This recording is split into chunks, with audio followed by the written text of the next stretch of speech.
이번 영상에서는 변위, 속도, 가속도를 이제 다루도록 하겠습니다. 변위, 속도, 가속도라고 하는 것은 물리 공부를 하다가 보면 힘과 운동이 있는데 이 힘과 운동을 다루기 위해서는 꼭 알아야 될 용어들이 되는 것들이죠. 그래서 앞에서 우리 세제난 과학세상에서 다른 영상에서 변위, 속도, 가속도를 따로따로 공부를 했어요. 그런데 그 따로따로 공부를 하다가 보니까 얘가 서로 연관성이 있는데 그거를 이제 그 통합적으로 하면 더 좋겠다 하는 생각에 지금 그런 따로따로 되어 있는 영상들의 일부를 발췌해서 통합본으로 이제 만들고 있습니다. 그거의 첫 번째로 물리 이제 그거의 첫 번째로 이 변위 속도 가속도를 다루도록 하겠습니다. 여러분들 많이 도움이 됐으면 좋겠습니다. 구독과 알림 설정 부탁을 하고요. 그런 변위 속도 가속도를 이제 설명을 하도록 하겠습니다. 먼저 힘과 운동이라고 하는 것을 이제 공부를 하기 위해서 보게 되면 속도와 가속도, 뉴턴의 운동 법칙, 운동량과 충격량 이렇게 세 가지 파트로 나눌 수가 있는데 속도와 가속도에서는 운동이라고 하는 부분, 그래서 운동이라고 하는 부분을 공부하기 위해서 변위, 속도, 가속도가 무엇인가 하고 이제 뉴턴의 운동 법칙 여러분들 이제 들어봤던 내용들이에요. 그래서 세 가지 운동 법칙을 힘에 대해서 관성 법칙, 가속도 법칙, 작용 반작용 법칙에 대해서 공부를 하고 운동량과 충격량, 그래서 운동량의 보존 법칙, 그래서 운동량, 충격량이 무엇인가 하는 것을 공부를 하면 힘과 운동이 이제 전체적으로 공부가 되는 것입니다. 그리고 이제 역학과 에너지에 대해서 이제 공부를 하는 첫 단계로 물체의 운동, 물체 상호작용을 고려하지 않은 물체 운동을 이제 한번 보게 되면 물체 운동이라고 하는 것은 물체의 위치가 연속적으로 변하는 것으로 시간에 따른 물체의 위치 변화를 알면 그 물체의 운동을 완전히 기술할 수가 있습니다. 여기서 보게 되면 위치라고 하는 게 중요하게 되죠. 그래서 위치가 무엇인가, 그 위치의 변화가 이제 변이이고 한데 위치가 무엇인가, 변이 하고 이동거리 이 세 개에 대해서 이번 시간에 이제 간단한 거지만 우리가 다른 것들을 보는데 기본적인 용어를 정의를 하기 때문에 같이 한번 보도록 하겠습니다. 자, 위치라고 하는 것은 물체의 위치는 기준점에서 떨어진 거리와 방향으로 나타낸다. 뭐 어떤 기준점을 잡아서 그것으로부터 떨어진 거리 동쪽, 서쪽 뭐 이렇게 할 수도 있고 플러스 마이너스로 할 수 있는 그런 것들이 있는데 그게 이제 여러분들 잘 아는 것처럼 직선, 평면, 공간을 나눌 수 있는데 직선이라고 하는 것은 1차원적인 거죠. 여기 이제 2차원적인 것 중에서 1차원적인 X축만 한번 생각을 해보죠. 이게 이제 직선이잖아요. X축만 가지면 X축의 기준점, 여기 물체의 위치는 기준점이라고 했으니 기준점이 어디냐면 0이라고 하는 부분이 기준점이고 이쪽 오른쪽으로 갈수록 플러스 1, 플러스 2, 플러스 3 이렇게 되어 있는 거고 왼쪽으로 갈수록 마이너스 1, 마이너스 3 되어 있으니까 기준점에서 얼마나 떨어진 것인가 하는 것들이 1차원적인 거고 지는 거고 이제 Y축을 이렇게 하게 되면 2차원적으로 이렇게 확장해 갈 수 있고 2차원적인 것도 여기 기준점을 중심으로 해서 위로 1, 2, 3 밑으로 마이너스 1, 마이너스 3이 있으니까 어떤 위치를 나타낸다고 한다면 예를 들어서 이 왼쪽에 있는 이 점을 한번 나타낸다고 생각해 볼까요? 이렇게 나타내게 되면 여기 기준점으로부터 마이너스 3만큼 떨어져 있고 위로 1만큼 들어있으니까 마이너스 3, 1이라고 하는 그런 평면 좌표계에서 직교 좌표계, 직각 좌표계에서 이렇게 표시를 할 수 있는 거 여러분들 알 수가 있는 거죠. 이렇게 위치를 표시하고 공간이라고 하는 것은 이제 여기다가 x, y 평면에다가 이와 같이 x, y 평면에다가 이제 이쪽으로 G 평면을 잡아서 어떤 공간상의 위치를 잡게 되면 x, y 좌표하고 G 좌표하면 X, Y, G 이렇게 할 수가 있어서 이런 각각의 어떤 그 평면이나 공간상에서 어떤 위치를 나타낼 때 이렇게 쓸 수 있다. 이런 직각좌표계를 사용할 수도 있고, 이제 극좌표계, 그리고 이제 구좌표계, 이런 것들도 사용할 수 있는 것들. 그래서 좌표계를 더 공부를 할 수가 있는데, 아무튼 여기서는 위치가 무엇인가 하는 것들을 공부를 했어요. 위치라고 하는 것은 뭐예요? 물체의 위치는 기준점에서 떨어진 거리와 방향으로 나타냈다. 그래서 그런 방향을 나타냈을 때 머릿속으로 공간, 그리고 어떤 위치의 점을 이렇게 알아차릴 수가 있어야 어떤 것들을 기술을 할 수가 있게 되는 것입니다. 그리고 변이라고 하는 것은 물체가 운동할 때 운동 경로에 관계없이 처음 위치에서 나중 위치까지의 위치 변화량을 변이라고 얘기를 하는데 그런 것들이 이렇게 생긴 시작점과 종점이 있을 때 여기 시작점에서 이와 같은 경로를 따라서 이렇게 움직였다고 생각을 해봅시다. 좌표축으로 보게 되면 이와 같은 여기 시작점이 있고 여기 종점이 이렇게 있는 거를 볼 수가 있어요. 근데 여기서 만약에 이 시작점에서 다른 경로를 이렇게 이제 여기 포인터를 한번 쫓아가 보세요. 다른 경로를 쫓아서 이렇게 종점으로 갔다고 하더라도 이 변이는 똑같은 값을 갖고 있다. 그때 변이는 뭐를 가지는 거냐면 크기하고 방향을 갖게 돼요. 크기라고 하는 것은 이 시작점에서 종점까지의 크기를 나타내고, 그리고 방향이라고 하는 것은 시작점에서 끝점까지 어떤 방향으로 이렇게 펼쳐져 있는 것인가 하는 것을 그 크기와 방향으로 이제 잡는데, 그렇다고 한다면 변이라고 하는 것은 스칼라량이 아니고 벡터량이 되겠죠. 아직 벡터량과 스칼라량을 구분을 못하더라도 우리는 물리 공부를 하고 다른 걸 공부를 하기 위해서는 꼭 스칼라량과 벡터량을 공부를 해야 됩니다. 그래서 이번 영상에서도 잠깐 소개를 하고 다른 영상에서 스칼라량과 벡터량을 또 한번 소개하도록 하겠습니다. 벡터와 스칼라, 바로 전에 얘기했던 것처럼 어떤 물리량을 나타낼 때 크기하고 방향을 하는 것을 벡터량이라고 하고, 스칼라량은 크기만 가진다. 그래서 개괄적으로 무엇인가 하는 것을 여기서 한번 살펴보도록 하겠습니다. 스칼라량이라고 하는 것은 크기만 갖는 물리량이고 사칙 연산으로 계산이 가능하다. 사칙 연산이라고 하는 것은 더하기, 빼기, 곱하기, 나누기가 사칙 연산이 되죠. 예를 들어서 스칼라량은 시간, 길이, 질량, 온도, 속력, 일, 에너지 등 여기에 해당되고, 이제 벡터, 거기에 반해서 벡터량이라고 하는 것은 크기와 방향을 갖는 물리량이고, 이건 이제 크기하고 방향을 가지니까 그 크기량하고 어느 방향으로 가는 것인가 하는 것을 수학적으로 표현을 해야 되겠죠. 거기에 해당되는 예를 들어서 변위, 속도, 가속도, 힘, 운동량, 충격량, 전기장, 자기장, 힘의 모멘트 등이 여기에 해당돼서 앞으로 물리를 공부하면서 이런 양들이 많이 나타나기 때문에 우리는 이런 것들을 그럼 취급하려면 뭘 알아야 되겠어요? 벡터라고 하는 것을 무엇인가 하는 것을 알아야 되겠죠. 이제 벡터의 표시기를 보게 되면 이와 같이 A점에서 끝점, B점까지, 여기 시작점이 A이고 끝점이 B라고 한다면 이와 같이 표시를 하고, 그걸 수식으로 표현한다면 A라고 하는 걸 크게 쓰고 할 수도 있고, 여기 이제 그 화살표로 이렇게 표시할 수 있는 그런 값들로 할 수 있다. 그래서 벡터의 표시는 시작점과 끝점을 해놓고 이렇게 화살표로도 할 수 있고 해서, 아무튼 스칼라량하고 구별되게 굵게 쓰거나 위에 화살표를 표시하거나 하는 그런 벡터의 표시를 할 수가 있습니다. 그리고 이제 그런 벡터를 계산한다고 한다면 아까 스칼라량은 사칙 연산도 하지만 조금 복잡해져요. 그래서 평행이동, 방향 반대의 두 벡터의 합, 이렇게 쓸 수도 있고, 벡터의 차, 벡터의 분해, 이런 것들을 이용해서 벡터를 계산할 수가 있고, 벡터를 이제 곱하기를 하면 벡터의 내적과 의적이라고 하는 게 있어서, 벡터의 내적을 하게 되면 스칼라량이 되고, 벡터의 의적을 하게 되면 그 벡터량이 되는, 뭐 여기 지금 나와 있는 것은 우리가 다른 영상에서 한 번 더 공부를 해야 되는 내용들이 되겠습니다. 아무튼 여기에 있는 벡터와 스칼라량에 대해서 알고 있다면 괜찮지만 모른다고 한다면 꼭 알아야 물리라고 하는 것을 공부를 할 수가 있다 그럽니다. 그리고 다음에는 이동거리와 변위의 차이, 뭐 앞에서 우리 설명하면서도 얘기를 했지만 이동거리하고 변위가 어떻게 차이가 있는 것인가 한번 보면, 이동거리라고 하는 것은 물체가 실제로 운동한 경로를 따라 측정한 길이로 크기만 가지는 물리량, 그러니까 스칼라량이 되겠죠. 이와 같이 여기 앞에서 봤던 그림하고 똑같은 건데, 시작점에서 끝까지 가는데 이렇게 이런 경로를 따라서 이렇게 간다고 했을 때 이는 이동 경로라고 얘기를 하고, 여기 보면 물체가 운동할 때 이동 거리는 운동 경로에 따라 다르다. 그러나 물체의 처음 위치와 나중 위치가 같다면 변이는 같다. 앞에서 얘기를 한 것처럼 이와 같이 여기에 이제 처음 위치하고 나중 위치가 있어요. 이렇게 따라가게 되면 우리는 여기 처음 위치에서 나중까지 이렇게 그린으로 되어 있는, 초록색으로 되어 있는 것이 디스플레이스먼트이고 얘가 변이잖아요. 그런데 우리는 또 이동하기를 여기 빨간 걸로 이렇게 칠해놓은 것처럼 처음 위치하고 끝 위치는 같지만 다른 경로를 따라갔다고 하더라도, 지금 처음 이렇게 따라간 그런 이동 거리를 따라가서 변이를 만든 거하고 나중에 빨간 걸로 따라가서 만든 변이는 서로 같다 그겁니다. 그래서 물체의 처음 위치와 나중 위치가 같다면 변이는 같은 것이다 하는 겁니다. 그리고 이동 거리와 변이의 크기가 같을 때는 물체가 직선을 따라 한 방향으로 운동할 때 뿐이다.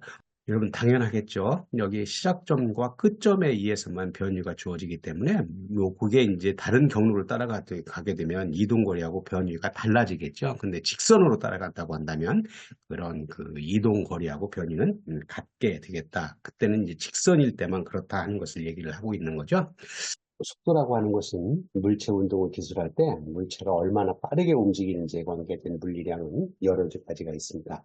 그 중에 이제 단순히 빠르기만을 나타낼 때는 속력을 사용하지만 물체의 위치가 얼마나 빠르게 변하는지를 나타낼 때는 빠르기뿐만 아니라 방향도 함께 고려해야 된다. 앞의 영상에서 우리는 위치라고 하는 거, 변위라고 하는 거 이런 것들을 함께 공부를 했습니다. 그 영상을 보고 나서 이 영상을 이제 여러분들이 공부를 하면 더욱 도움이 되겠습니다. 이번에 해야 될 내용들은 속도, 평균 속도와 순간 속도, 속력과 속도의 차이, 등속, 직선 운동이 무엇인가 하는 것들을 살펴보도록 하겠습니다.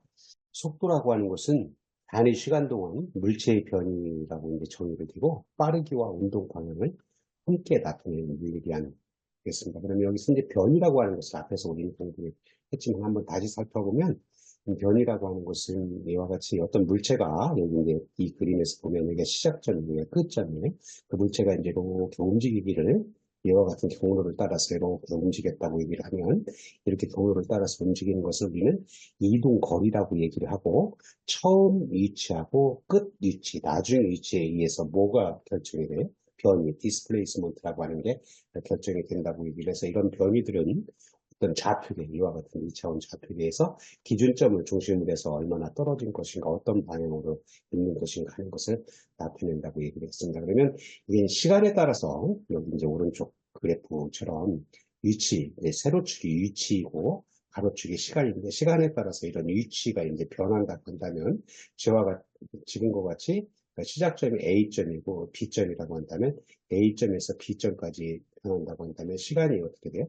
T1에서 T2만큼 걸리고 변화하는 위치는 S1에서 S2로 변화한다. 그러면 이 속도는 어떻게 이제 결정이 되냐면 속도라고 하는 것은 변이를 걸린 시간으로 이렇게 나누는 거예요. 그래서 변이라고 하는 게 나중 위치에서 처음 위치를 뺀 거고 걸린 시간은 이제 여기 T2에서 T1이겠죠. 이걸 이제 우리 수식으로 한번 이렇게 써보면 수식으로 보면 속도는 V라고 이렇게 쓰고 V라고 이렇게 쓰고 걸린 시간 같은 경우는 어떻게 되는 거냐면 이 그래프에서 T1이 시작한 시간이고 T2가 이제 끝난 나중 시간이잖아요. 그래서 이렇게 변화량, 이 변화량을 우리는 델타 T라고 이렇게 쓰는데 델타라고 하는 것은 그리스어의 대문자로 델타라고 얘기를 하고 얘는 보통 물리량의 변화량을 나타내요. 지금 같은 경우 시간의 변화량이니까 델타 T라고 쓰는데 이 값이 T2 마이너스 T1 이 값이 이제 델타 T가 되는 값이죠.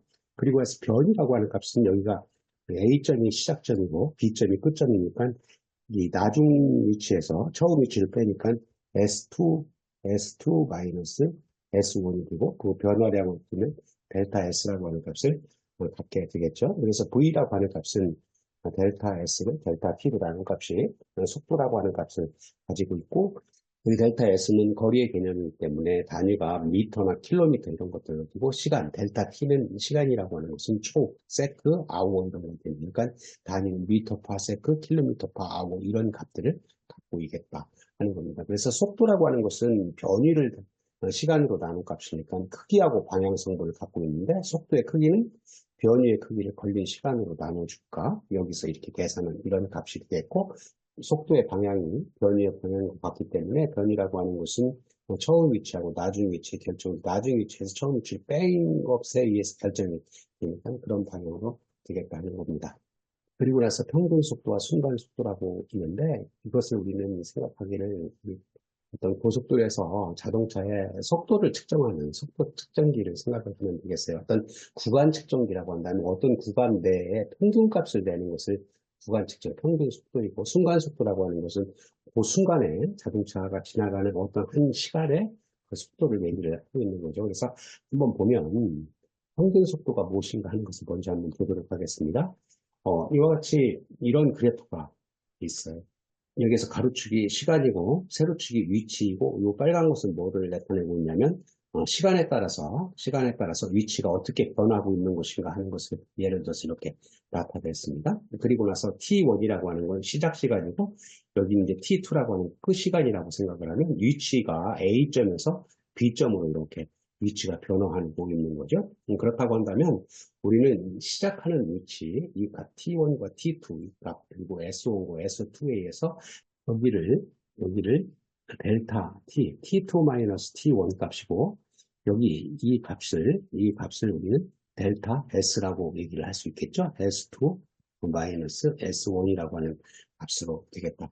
그러면 평균 속도라고 하는 것은 뭐를 얘기를 하고 있냐면, 이와 같이 A점에서 B점까지의 속도가 이제 변하고 있지만 평균값이 되겠다 해서 평균 속도를 수식으로 나타내 보면 이와 같이 나타낼 수가 있겠죠. 여기 그 에버리지가 이제 평균이라는 얘기고, 평균 속도라고 하는 것은 위치의 변화량 델타 S를 시간의 변화량 델타 T로 나눈 값이고, 여기 표시된 것으로 보면 여기에서는 델타 T라고 하는 게 AD 요거잖아요. AD분의 여기에서 이제 델타 S라고 하는 값은 BD 값으로 이렇게 쓸 수가 있겠다 그런 겁니다. 그래서 평균 속도라고 하는 것은 여기 빨간 것을 쫓아가면 계속해서 그 순간적인 속도들은 달라지는데 A점과 B점 사이에 평균값을 평균 속도라고 한다는 거죠. 자, 그리고 이제 순간 속도를 한번 생각을 해보겠습니다. 순간 속도라고 하는 것은 어떤 시간에 이제 딱 그 순간에 이제 나타나는 속도를 얘기를 하고 있어요. 예를 들어서 지금 T1이라는 시간에 순간 속도를 측정한다면 어떻게 생각을 해야 되는 거냐면, 여기 델타 T라고 하는 것이 굉장히 짧은 순간이어야 되잖아요. 그래서 여기 같은 경우 T2라고 하는 이런 생각을 한번 해봐요. T2라는 시간을 자꾸 끌고 와서 T1 시간하고 거의 같게 만들자. 그러면 델타 T라고 하는 시간은 어떻게 되겠어요? 그쵸. 0에 가까워진다. 이 0에 가까워진다고 하는 것을 수학적으로 리밋, 극한이라고 얘기를 하고, 이런 극한에 의해서 미분의 개념을 이제 쓰게 되죠. 그래서 0에 가깝게 이렇게 와서 그때의 속도 값을 순간 속도라고 얘기를 합니다. 그러면 만약에 T2의 순간 속도라고 하면 어떻게 생각하면 되겠어요? 그렇죠. T1이라고 하는 시간을 자꾸 끌고 와서 T2-T1, 즉 시간 변화량이 0에 가깝게 만들면 되겠다 하는 겁니다. 이것을 이제 한번 수식으로 써보면 이렇게 됩니다. T1에서 순간 속도를 VT1이라고 이렇게 표시를 하게 되면 얘가 이제 델타 T분의 델타 S가 될 텐데, 지금 어떻게 한다 그랬어요? 요 T2라고 하는 것을 T1 이렇게 끌고 와서 델타 T라고 하는 값을 0에 가깝게 한다. 그것을 할 때는 우리는 여기다 LIM 이렇게 리밋 극한이라고 쓰고 델타 T를 0으로 이렇게 가깝게 만든다. 그때 이제 T1이라는 시간이니까 여기다가 위치를 T1이라고 이렇게 쓰면 되는 겁니다. 그래서 이 T1이라는 시간 동안에 여기 델타 S 값이 굉장히, 이 델타 T 값이 굉장히 작게 만들었다. 이것을 우리는 미분의 개념이라고 생각을 해서 DS, DT라고 이렇게 했습니다. 미분의 개념이에요. T1 시간 동안에. 그러면 T1이라고 하는 위치에서 DS, DT 미분했다고 하는 것은 무엇을 의미를 하고 있냐면, A라고 하는 점, T1이니까 A라고 하는 점에서의 이런 걸 의미를 하고 있어요. 이렇게, 여기 접선이죠. 여기 접선. 접선을 얘기를 하고 있다. 그래서 얘들이 어떤 그 점에서의 접선 값이, 그럼 기울기잖아요. 접선이라고 하는 게. 이 기울기라고 하는 값이 뭐를 나타내냐면 순간 속도를 나타내고 있다 하는 겁니다. 자, 그러면 T2에서의 순간 속도 마찬가지겠죠? T2 이렇게 쓰고 여기 리미트 하기를 델타 T가 제로로 불치하고 델타 S분의 델타 T분의 델타 S하고 이때는 T1이 아니고 뭐가 되겠어요?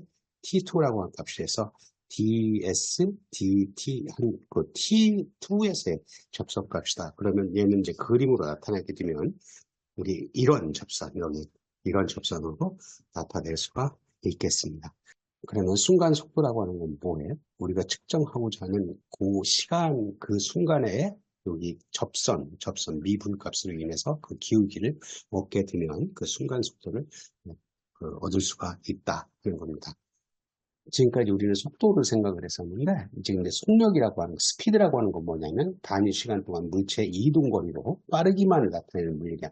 앞에 속도하고 다른 점은 뭐냐면, 이동거리로 바뀌었죠. 변위가 이동거리로 바뀌었으니까, 그때는 빠르기와 뭐 방향이었는데, 지금은 빠르기만을 나타내는 물리량이다. 그래서 속력은 방향을 고려하지 않고 움직이는 전체 이동거리를 걸린 시간으로 나누어 고함으로 플러스 항상 플러스 값을 나타낸다. 그래서 지금 같은 경우 처음 위치가 여기였고 나중 위치가 아까 똑같은 그림에 나중 위치가 여기인데 지금 요 변위가 아니고 디스턴스 이동한 거리니까 이렇게 따라간 거리라고 한다면 그 이동 거리만큼 움직이는데 걸린 시간으로 나눈 것을 우리는 속력이라고 얘기를 하고 단위는 앞에서 생각했던 속도하고 똑같은 단위를 가지고 있겠죠. 그러면 속력하고 속도하고 똑같을 때는 언제가 똑같겠어요? 그죠? 방향이 같은 방향으로 이렇게 이동했다고 한다면 속력하고 속도가 크기는 같겠죠? 그런 값을 가지고 있다. 그러면 평균 속력과 순간 속력을 한번 생각을 해보죠. 그러면 여기 뭐 아까 평균 속도와 순간 속도를 생각했기 때문에 쉽게 이해를 할 수가 있을 거예요. 지금 이제 그림을 바꿨어요. 여기 이제 가로축이 시간, 마찬가지로 가로축이 시간이고, 여기 세로축이 여기는 뭐예요? 아까는 위치였는데 지금 같은 경우는 이동 거리가 돼요. 그 이동 거리라고 하는 것을 시간에 따라서 이렇게 빨간 걸로 이동 거리를 나타냈어요. 이 이동 거리는 이렇게 길이가 거꾸로 이렇게 올 수는 없죠. 그죠? 줄어들 수는 없으니까. 그래서 이런 값으로 생각한다고 한다면 평균 속력이라고 하는 것은 앞에서 생각했던 것처럼 마찬가지로 이동 거리, 전체 이동 거리의 변화량 델타 t 값을 델타 t로 나눈 값이니까 지금 같은 경우 t1에 시작해서 t2에 끝난다고 한다면 변화량이 시간 변화량은 얼마냐면 델타 t이고 이동 거리 변화량은 델타 t이기 때문에 이런 값으로 쓸 수 있다. 그래서 V average 값이 델타 t를 델타 t로 나눈. 그래서 앞에 생각했던 속도와 똑같은 값으로 똑같이 생각할 수가 있어요. 다만 다른 점은 여기가 이제 이동 거리 앞에서 위치였다 하는 것만 다르게 되는 거죠. 그러면 이런 평균 속력 값은 여기 이제 그림으로 나타내면 A점에서 B점까지 이런 기울기로 표시를 할 수가 있습니다. 그리고 이제 순간 속력 값들은 T1에서의 순간 속력 이런 값을 쓴다고 한다면 앞에서 썼던 거하고 똑같이 쓸 수가 있겠죠. T1에서의 순간 속력 값은 이 델타 T라고 하는 값이 제로로 이제 어프로치를 해야 되죠. 그래서 T2라고 하는 값을 이렇게 끌고 와서 T2-T1 값이 거의 제로에 가깝게 쓰는 것을 우리는 순간 속도 VT 속력, 순간 속력 VT1이고 얘를 델타 D를 델타 T 이렇게 써서 얘를 T1이라고 하는 위치에서 근데 얘를 리밋 극한을 시키기를 델타 T가 제로로 이렇게 접근할 수 있게 만드는 이런 값이 되겠다. 이것을 우리는 뭐라고 했냐면 미분의 개념이라서 DT DD 하니까 좀 이상한데 여기는 이동 거리예요. D 값은 그래서 T1이라고 하는 순간에 되겠다. 그러면 얘는 뭐라고요? 이 점에서 T1이라고 하는 점에서의 접선값이다. 그래서 이렇게 쓰게 되면 이런 접선값으로 직선을 나타낼 수가 있다. 그러면 이때 우리는 이거를 기울기를 구한다고 한다면 이거 같은 경우 어떻게 구했어요? AD 분의 CD 값으로 이런 기울기를 구할 수가 있겠죠. 각각 순간에 이런 빨간 것을 가지고 가는 이동 거리에서 각각 순간의 기울기는 달라지기 때문에 순간 속력은 달라지는 것을 볼 수가 있습니다. 속력과 속도의 차이를 한번 알아보도록 하겠습니다. 앞에서 우리 설명하면서 속도하고 속력에 대해서 얘기를 할 때 그 차이점을 알 수가 있었어요. 큰 차이점은 속력이라고 하는 것은 이동 거리를 걸린 시간으로 나눈 거고 속도라고 하는 것은 변위를 걸린 시간으로 나눈 거죠. 그렇다고 한다면 이동 거리는 무엇이고 변위가 무엇인가 하는 것을 알면 되겠죠. 앞에 영상에서 설명했고 오늘 영상에서도 설명을 했는데 이와 같은 그림, 여기 왼쪽에 있는 그림처럼 생각했을 때 처음 위치에서 나중 위치로 가면서 이렇게 다른 곳을 이렇게 돌아서 가고 뭐 다른 데 또 갈 수가 있어요. 이렇게 돌아서 가는 것들을 우리는 이동 거리라고 얘기를 하고 그 변이라고 하는 것은 처음 위치하고 나중 위치에 따라서만 변하는 그런 값들을 변이라고 얘기를 했어요. 그래서 이동 거리라고 하는 것은 스칼라량 그러니까 크기 성분만 갖고 있고 변이라고 하는 것은 크기하고 방향 성분을 갖고 있는 벡터량으로 표시할 수 있는 그런 값이 되겠다. 그겁니다. 만약에 처음 위치에서 이렇게 돌아와서 계속해서 돌아와서 똑같은 위치로 왔다고 한다면 속도는 0이 되는 거고, 속력이라고 하는 것은 이제 값을 가지고 있겠죠. 그래서 우리는 앞에 설명한 것에 의해서 생각하면 여기 이동거리라고 하는 건 스칼라량이고 변이라고 하는 벡터량으로 생각할 수가 있고, 오른쪽 그림은 시간에 따른 위치를 나타내기 때문에 이런 위치에 따라서 방향성분들을 고려를 해야 된다 하는 겁니다. 그리고 이번에 공부할 마지막으로 등속 직선 운동을 한번 보도록 하겠습니다. 등속 직선 운동이라고 하는 것은 등속이라고 하는 게 같은 속도잖아요. 그래서 운동 방향이 변하지 않고 속력이 일정한, 방향하고 속력이 변하지 않고 속력이 일정하다고 한다면 이게 이제 방향과 속력이니까 속도가 되겠죠. 그래서 속도가 일정한 물체의 운동을 등속도 운동, 등속 직선 운동, 뭐 등속도 운동이나 등속 직선 운동이라고 얘기를 하는데, 등속 직선 운동의 식은 물체가 일정한 속도 v로 t시간 동안만큼 운동하였을 때 변이 s는 다음과 같이 된다. s equal vt. 지금 여기 뭐 단위로 생각을 하면 v라고 하는 게 메타파세크 하는 거고, 요 시간이라고 하는 게 초라고 한다면 거기다 메타파세크에다 초를 곱하면 이제 거리가 나오는 거죠. 메타 값이. 그래서 s equal vt라고 하는 기본적인 소식을 얻을 수가 있는 거고, 얘들을 등속 직선 운동의 그래프를 보게 되면 이 등속 직선 운동의 그래프를 두 가지로 이제 했어요. 속도 시간 그래프하고 변이 시간 그래프로 나타내는데, 왼쪽에 있는 것이 속도 시간 그래프이고, 이 등속이라고 하는 게 속도가 일정하다 그랬으니까 속도를 일정한 값으로 그리게 되면 이와 같이 일정하게 할 수 있잖아요. 그때 이 면적을 이렇게 따지게 되면 속도하고 시간을 곱하게 되면 면적이 나오는데, 이 면적이 뭘 나타내냐면 변이 S를 나타내고 있다 하는 겁니다. 그리고 변이 시간 그래프를 보게 되면 여기 세로축이 변이이고 시간이 이렇게 되어 있다고 한다면 S equal VT라고 하는 값이 되어 있으니까 V라고 하는 값은 T분의 S가 되는 거죠. 그래서 여기 변이 값을 시간으로 이렇게 나누면 이런 기울기가 돼서 V equal T분의 S 이런 값들을 얻을 수 있다. 그래서 우리는 이와 같이 등속 직선 운동의 식에서 S equal VT라는 식을 가지고 이런 그래프들을 생각을 할 수가 있겠습니다. 자, 가속도라고 하는 것은 물체 운동을 정확하게 예측하고자 할 때는 지금 속도가 빨라지고 있는지 느려지고 있는지를 파악하는 것이 매우 편리하죠. 그래서 가속도라는 단어를 이제 도입을 하게 되었습니다. 속도가 빨라진다고 하는 것은 가속이고 점점 속도가 느려지는 것은 감속을 얘기하고 있는 거죠. 그래서 이번 영상에서는 가속도가 무엇인가 하는 거하고 평균 가속도와 순간 가속도가 무엇인가, 그리고 등가속도 직선 운동은 어떻게 기술할 수 있는 것인가 하는 것에 대해서 알아보도록 하겠습니다. 자, 가속도라고 하는 것은 단위 시간 동안 물체의 속도 변화량으로 크기와 방향을 모두 가지는 물리량, 크기와 방향을 모두 가지니까 이건 벡터량이 되겠죠. 그래서 가속도라고 하는 것은 속도 변화량이니까 속도 변화량을 걸린 시간으로 나눈 거. 그래서 속도 변화량이라고 하는 것은 나중 속도에서 처음 속도를 뺀 거죠. 이렇게 표시를 할 수가 있습니다. 그래서 가속도는 나중 속도에서 처음 속도를 뺀 이러한 수식으로 쓸 수 있고, 지금 V2라고 하는 건 나중 속도이고 V1은 처음 속도이고, 시간도 나중 시간이 T2이고 T1이 이제 처음 시간이 돼서 그거의 변화량 값을 델타 V, 델타 T로 썼고, 가속도의 크기는 요거에 이제 이렇게 계산한 값에 걸린 시간 나누어진 값이 가속도의 크기가 되고, 가속도의 방향은 이제 우리는 벡터를 공부를 해서 그 벡터 방향이 되겠습니다. 이것을 그림으로 한번 보면 이와 같이 XY 평면상에 속도가 변하는 것을 브라운색으로 이렇게 표시를 했어요. 그때 여기 초록색 있죠? 초록색이 어떤 거예요?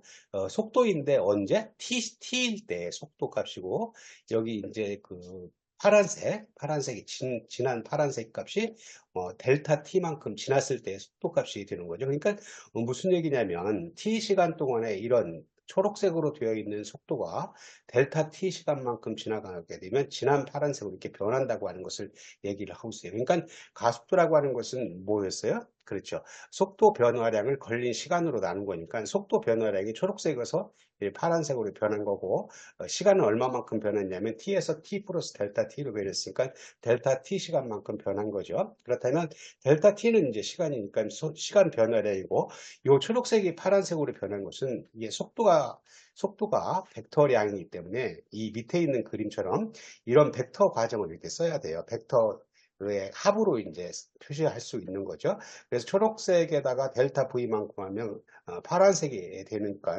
우리 파란색에서 초록색을 뺀 나중 거에서 처음 걸 빼니까 델타 V라고 하는 이런 값을 가질 수 있다. 이것은 이제 그 벡터량이기 때문에 크기는 이 검은색의 크기, 이 길이만큼이 크기가 되는 거고 방향은 이제 이 검은색이 지나 이렇게 가리키는 방향이 되겠어요. 그래서 앞에서 얘기했던 것처럼 가속도라고 하는 것은 크기와 방향을 갖고 있기 때문에 크기는 델타 V를 델타 T로 나눈 이런 값이고 그거의 방향은 지금 검은색이 가르치는 이런 방향을 나타내고 있다 하는 것을 보이고 있습니다. 속도와 가속도의 관계를 알아보기 위해서 간단하게 속도가 빨라질 때하고 속도가 느려질 때 예를 한번 보면서 어떻게 계산되는 것인가, 무슨 의미를 가진 것인가 하는 것을 한번 간단하게 살펴보도록 하겠습니다. 속도가 빨라질 때를 직선상에서 달리는 자동차가 0초일 때 0m 파세크 속도가 그러니까 시간이 0초일 때 속도가 0m 그러니까 멈춰 있는 거죠. 출발해서 5초일 때 속도가 20m 파세크 증가했다고 했을 때 요 가속도가 어떻게 되는 것인가 뭐 간단하게 계산할 수가 있죠. 한번 같이 보도록 하겠습니다. 자, 가속도 A라고 하는 것은 델타 V, 델타 T분의 델타 V였으니까 지금 요 델타 V라고 하는 것은 나중 속도에서 처음 속도를 빼는 거니까 나중 속도가 얼마예요? 20m 파세크이고 처음 속도가 멈춰 있으니까 0m 파세크니까 변화량은 20이 되겠죠. 그리고 이제 그 델타 T라고 하는 값은 5초. 그래서 5로 나누면 플러스 4m 파 세크의 제곱. 세크의 제곱이 되는 것은 우리는 단위라고 하는 게 뭐예요? 델타 V라고 하는 게 메타 파 세크이고 그것을 시간으로 또 한 번 나눴으니까 그거의 제곱이 되겠죠. 그래서 가속도의 단위는 메타 파 세크의 제곱이 됩니다. 그리고 이제 속도가 느려질 때 한번 생각을 해보죠. 직선상에서 달리는 자동차가 20초일 때 20m 파 세크 그러니까 처음이에요. 이게 처음 속도이고 25초일 때 20m 파세크로 감소했다고 한다면 우리는 가속도 A라고 하는 값은 델타 V를 델타 T로 이렇게 나눈 값이니까 델타 V라고 하는 것은 지금 나중 속도가 20m 파세크이고 처음 속도가 40m 파세크이니까 이거를 빼게 되면 마이너스 20m 파세크가 되는 거죠. 그걸 이제 처음 시간의 변화량으로 하면 시간의 변화가 얼마예요? 5초죠. 그죠? 5로 이렇게 5초로 이렇게 나누면 결과적으로 마이너스 4m 파 세크의 제곱이 되겠다 그겁니다. 그래서 우리는 속도가 빨라질 때 느려질 때 하는 것은 요거는 가속이 되는 거고 밑에 있는 건 마이너스 값이 붙어 있다고 하는 건 점점 속도가 느려지는 그런 값입니다. 그래서 크기 값은 플러스 4나 마이너스 4나 크기로 따지면 느려지거나 빨라지는 크기는 같은 건데 플러스 마이너스는 뭐예요? 방향이죠. 그래서 가속과 감속의 방향이 되겠다 하는 겁니다. 자, 이렇게 해서 속도와 가속도의 관계를 간단한 예로서 한번 살펴봤고요. 다음은 속도 시간 그래프에서 속도와 가속도의 개념을 한번 잡기 위해서 이와 같이 가로축이 이게 시간이죠. 시간. 그리고 세로축이 이제 속도예요. 속도. 그리고 나서 여기다 이렇게 빨간 거를 이렇게 한 것처럼 정연파 사인 그래프를 이렇게 갖다 하나 그려놨어요. 이때 이 속도를 그려놨기 때문에 이 속도의 변화량이 뭐냐면 가속도였잖아요. 그래서 여기서 속도하고 가속도를 어떻게 표현하는 것인가 하는 것을 한번 개괄적으로 설명한 다음에 구간별로 무엇을 의미하는지 한번 보도록 하겠습니다.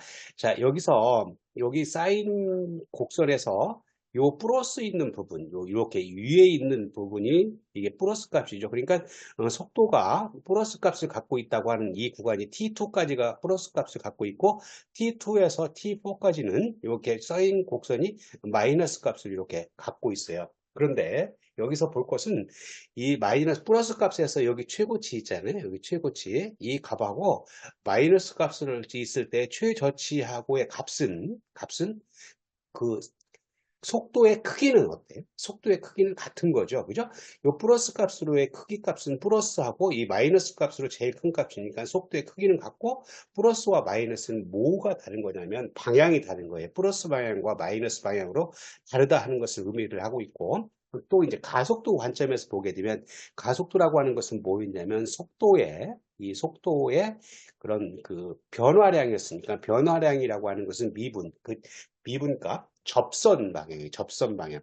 기울기죠. 기울기라고 하는 것은 이렇게 사인 곡선을 따라가 보면 이런 부분에서는 이런 기울기를 갖고 있고 좀 올라가면 이런 기울기를 갖고 있으니까 기울기가 좀 작아지죠. 기울기가 크다고 하는 것은 가속도가 큰 것이고 기울기가 작아지는 건 가속도가 작아지는 거고 심지어 이 꼭대기점에서의 이 접선을 그리면 0이 되겠죠. 이때는 가속도가 이제 어떻게 돼요? 0이 되는 거죠. 0이 되는 거고 이제 여기 꼭대기 0을 지나면 이제 가속도가 기울기가 마이너스 값을 가지니까 마이너스의 기울기를 가진다 하는 것을 알 수가 있습니다. 이것을 한번 구간별로 따져보면서 어떤 의미를 가지는 것인가 한번 살펴보도록 하겠습니다. 제로에서 T1 구간에 보게 되면 제로에서 T1 구간 여기까지 보게 되면 어때요? 속도는 뭐예요? 그죠? 속도는 요 플러스 값을 갖고 있고 가속도는 이 T1 구간까지 이렇게 해보면 기울기 값이 플러스를 갖고 있으니까 A라고 하는 가속도 값도 플러스를 갖고 있다. 그러니까 속도하고 가속도가 같은 부호를 갖고 있고 같은 방향으로 움직이기 때문에 어때요? 속도가 점점 속도의 크기가 점점 증가를 하고 있다 하는 것을 알 수가 있습니다. 그리고 이제 꼭대기에서 아까 설명한 것처럼 꼭대기에서의 기울기 값은 0이기 때문에 이때의 값은 A 이퀄 0, 가속도가 0이다. 그러면 T1에서 T2로 가는 구간에서 한번 살펴보면 T1에서 T2로 갈 때도 속도는 어때요? 이 구간에서도 속도는 V 이퀄 0보다 큰 양의 값을 갖고 있는데 자, 이것의 접선 방향의 기울기 값은 점점 이렇게 갈수록 마이너스 값, 이렇게 넘어가면 마이너스 값을 갖죠. 그러니까 A라고 하는 값이 이렇게 음의 값을 갖고 있으니까 속도하고 가속도가 방향이 반대죠. 방향이 반대이니까 이제 뭐를 의미를 하고 있냐면 여기서는 속도가 점점 줄어들고 속도의 크기가 점점 줄어들고 있다 하는 것을 알 수가 있습니다. 그리고 T2에서 T3까지 한번 볼까요? T2에서 T3까지 보면 이 밑으로 있으니까 어때요? 속도라고 하는 값은 음의 값을 갖고 있죠. 그리고 이제 그 가속도는 이렇게 기울기 값이 이렇게 음의 값을 갖고 있으니까 기울기 값도 음의 값을 갖고 있어요. 그러니까 속도하고 가속도가 똑같은 방향을 갖고 있는 거죠. 똑같은 방향을 갖고 있으면 속도의 크기는 어떻게 돼요? 그렇죠. 점점 커지는 거죠. 이 음의 값을 갖고 있지만 이 밑으로 가면 갈수록 속도의 크기가 커진다 했으니까 아까 앞에서 설명한 것처럼 플러스 방향으로 이 꼭지점이나 마이너스 방향으로 이 꼭지점이나 속도의 크기는 같다. 플러스와 마이너스는 무엇을 의미하고 있냐면 방향이 다르다고 하는 것을 의미한다고 얘기를 했어요. 뭐 T3에서 T4까지 가면 어떻게 되겠어요? 그죠? 속도라고 하는 것은 0보다 작은 거고 가속도는 어때요? 이렇게 기울기가 플러스 쪽으로 가고 있으니까 가속도는 플러스 값을 갖고 있다. 즉 속도하고 가속도의 방향이 반대이기 때문에 속도의 크기는 점점 줄어든다. 크기는 줄어들은 이런 값을 갖고 있다. 뭐 우리 그 가속도라고 하는 것이 크기와 방향을 갖고 있기 때문에 이렇게 생각할 수 있다. 그래서 속도와 가속도에 의해서 어떻게 그 그래프를 볼 것인가 하는 것을 생각해 보았습니다. 그리고 나서 평균 가속도와 순간 가속도에 대해서 한번 살펴보도록 하겠습니다. 앞에서 우리는 속도를 공부를 하면서 평균 속도와 순간 속도를 했기 때문에 그것을 이해하면 쉽게 이해할 수 있는 부분이 되겠습니다. 먼저 평균 가속도라고 하는 것은 운동하는 물체의 가속도가 변할 때 전체 속도 변화량을 걸린 시간으로 나누어 구한다. 이렇게 되어 있습니다. 자, 이 그림을 한번 볼까요? 여기 가로축이 시간이고 세로축이 속도예요. 그리고 빨간 거 이렇게 그린 것이 뭐냐면 속도가 변화하고 있어요. 그러면 아까 앞에서 봤던 것처럼 속도가 이렇게 곡선으로 되어 있기 때문에 각 점에서 각 점에서 꼭 접선의 기울기가 다르죠. 접선의 기울기가 다르다고 하는 것은 무엇을 의미하고 있냐면 가속도가 변한다고 얘기를 하고 있어요. 근데 가속도가 변하면 A 지점과 T1 시간, T1이라고 하는 시간과 T2라는 B 지점 사이에 가속도가 계속 변하지만 두 지점 사이의 평균값을 구할 수가 있겠죠. 평균값이라고 하는 것은 그것의 기울기를 생각할 수가 있을 거예요. 그래서 우리 A 에버로지 여기 평균, 그러니까 가속도의 평균값은 요 속도 변화량을 시간 변화량으로 나눈 델타 V를 델타 T 값으로 나눴으니까 지금 같은 경우는 뭐예요? 델타 V라고 하는 게 V1에서 V2로 갔으니까 V2에서 V1을 뺀 값, 요거 값이고, 그리고 T2에서 T1을 뺀 값이 시간 변화량이니까 이걸 나눈 값. 그게 이제 기울기가 돼. 이와 같이 초록색으로 변한 것이 이런 기울기로 나타났을 때 우리는 어떻게 되겠어요? 요 델타 T라고 하는 게 AD에 해당하겠죠. 그 델타 V가 BD에 해당되니까 델타 T분의 델타 V라고 하는 기울기 값을 가질 수 있다. 이것이 평균 가속도이고, 순간 가속도라고 하는 것은 아주 짧은 시간 동안, 지난번에 이제 설명하면서도 이 T2라고 하는 거를 T1 쪽으로 자꾸 이렇게 끌어와서 거의 T1이 되면 델타 T가 어떻게 된다고 그랬어요? 그렇죠.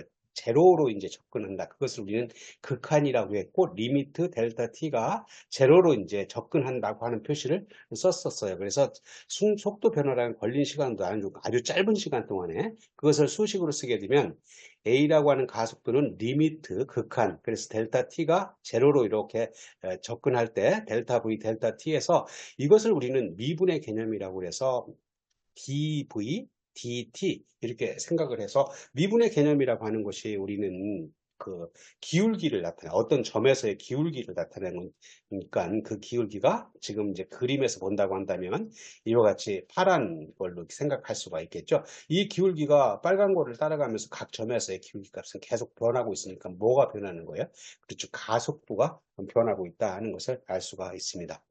자, 그리고 나서 등가속도 직선 운동을 한번 살펴보도록 하겠습니다. 이것은 이제 나중에 그 뉴턴의 운동 법칙들을 공부를 할 때 나오는 중요한 내용이니까 한번 자세히 공부를 하도록 해보겠습니다. 자, 등가속도 직선 운동은 직선상에서 가속도가 일정한 물체의 운동을 등가속도 직선 운동이다. 여기서 중요한 것은 이제 가속도가 일정하다 그런 얘기죠. 그런 가속도가 일정한 운동을 우리는 자유 낙하 운동에서 볼 수가 있습니다. 자유 낙하 운동을 진공 상태에서 움직이는 것을 다른 곳에서 따온 시뮬레이션 한번 보도록 하겠습니다. 여기 이제 공이 하나 이렇게 떨어진다고 생각을 해서 그 운동 시작하는 거를 이렇게 한번 눌러보면 이와 같이 공이 이렇게 떨어집니다. 이렇게 떨어지는데 이걸 어떻게 생각하는 거냐면 여기 그 1초마다 찍은 거예요. 여기 1초마다. 그러니까 무슨 얘기냐면 여기 공이 떨어질 때 1초만큼 이만큼 왔고 그 1초 후에 이만큼 왔고 두 번째, 세 번째, 네 번째 이렇게 왔어요. 그러니까 여기서 살필 수 있는 것은 처음에 1초 갈 때의 거리가 조금 갔다가 점점 이동 거리가 더 커진다. 이 얘기는 뭐예요? 내려갈수록 속도가 점점 증가한다고 얘기를 할 수가 있겠죠. 이것이 이제 그 등가속도 직선 운동의 대표적인 건데 가속도가 일정한 운동이라 그랬으니까 지금 같은 경우는 중력 가속도로 일정한 값을 가질 때 뭐가 변한다? 속도가 점점 밑으로 갈수록 변하고 있으니까 그 속도가 점점 변하면 뭐가 변하겠어요? 위치가 변하겠죠. 그래서 이 등가속도 직선 운동을 할 때 속도하고 위치에 따라서 어떤 관계를 가지는 것인가 하는 것을 이제 살펴보는 게 굉장히 중요하게 되겠죠. 그래서 한번 그걸 살펴보도록 하겠습니다.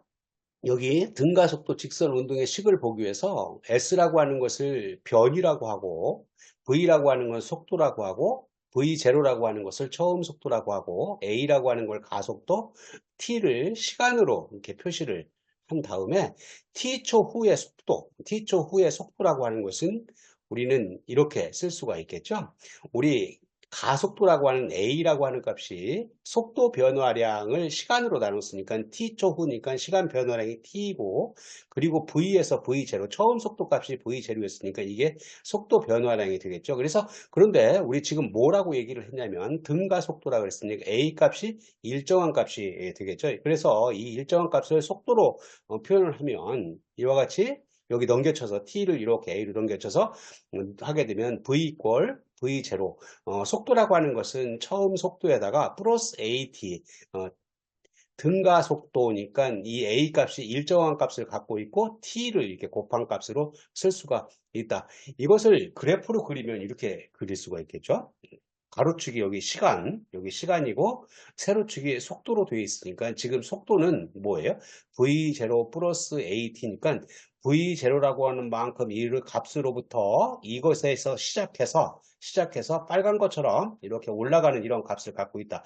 이것의 기울기는 물론 뭐냐면 가속도가 되겠죠. 아까 기울기가 가속도라고 했으니까. 근데 기울기가 변하지 않는 것은 왜 변하지 않냐면 지금 같은 경우는 등가속, 그러니까 가속도가 똑같다 그랬으니까 변하지 않는 이런 기울기를 갖고 있는 이런 값이 되겠다. 그래서 지금 여기 t초 후의 속도는 이 속도하고 가속도가 어떤 관계에 있는 것인가? 속도에 이렇게 등가속도 직선 운동은 이렇게 이제 기울기가 일정한 값으로 나타낼 수 있다는 것을 볼 수가 있고요.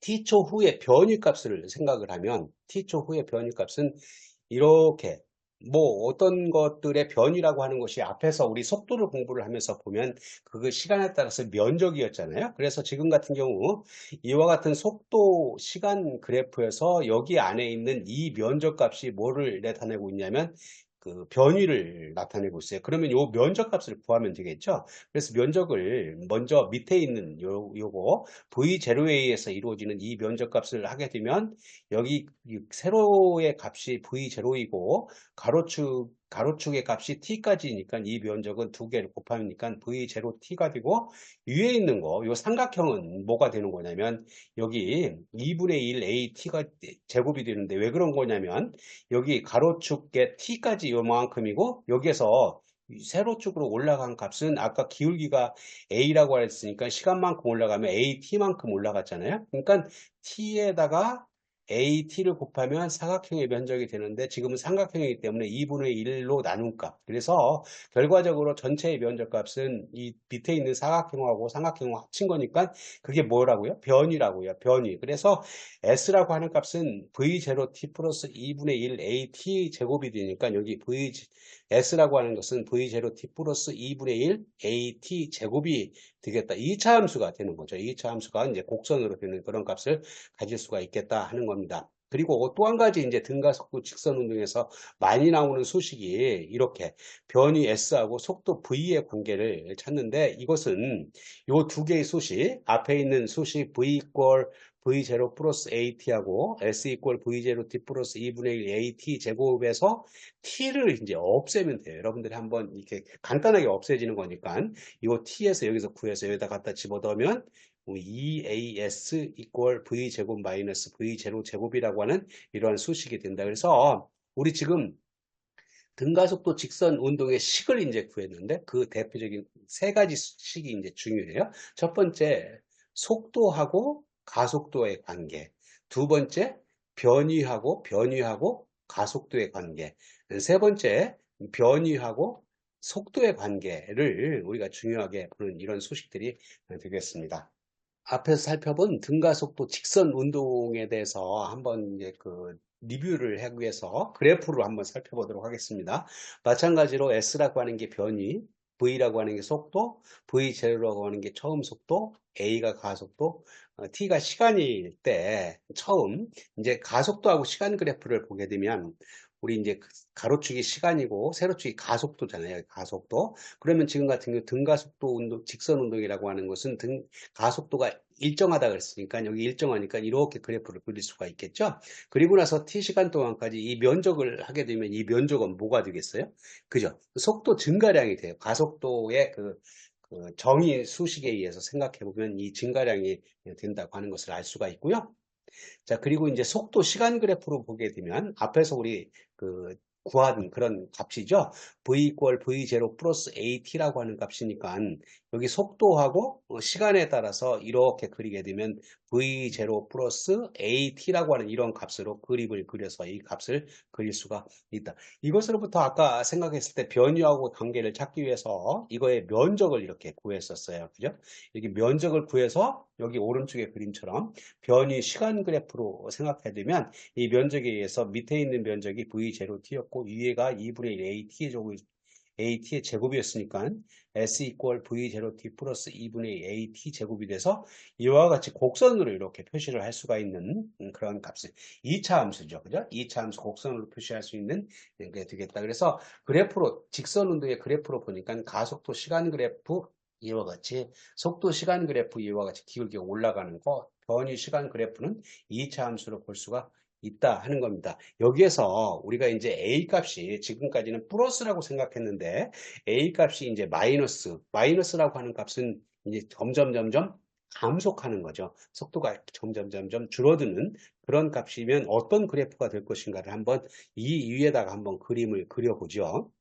여기에 그림을 그려보면 음의 값을 가진다고 한다면 우리는 어떻게 되겠어요? 여기 이렇게 그려야 되겠죠. 여기다 마이너스 a라고 하는 값을 이렇게 이제 음의 값이니까 그리고 이제 이게 이제 음의 값이 가속도가 음의 값이라고 한다면 속도에서는 속도가 점점 줄어들으니까 이렇게 기울기가 마이너스 값을 가지고 있는 이런 걸로 써야 되겠고 여기 이제 변이 시간 그래프에서는 어떻게 되겠어요? 한번 생각을 해보세요. 그 가속도가 음의 값을 갖고 있다고 한다면 우리는 그걸 이제 실질적으로 이렇게 생각할 수 있는 그런 거라고 한다면 중력 가속도에서 음의 값을 가지면 이게 어떤 공이 위로 올라가면 점점 올라갈수록 어떤 거가 되겠어요? 속도가 줄어들겠죠. 올라가다가 그 공이 어떤 값 이상으로 되게 되면 그게 이제 떨어질 거 아니에요?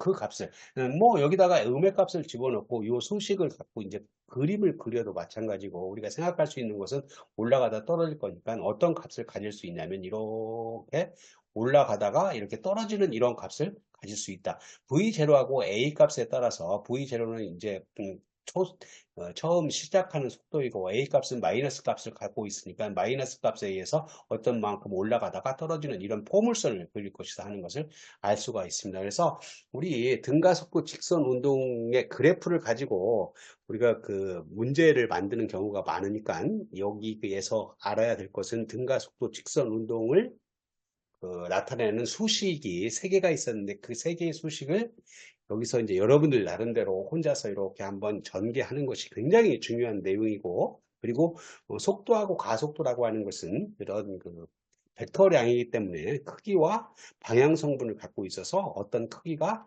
커지는 것인가 작아지는 것인가 뿐만이 아니고 플러스 마이너스에 의해서 그런 방향을 여러분들이 개념을 알아차리는 것이 굉장히 중요하다 할 수가 있겠습니다.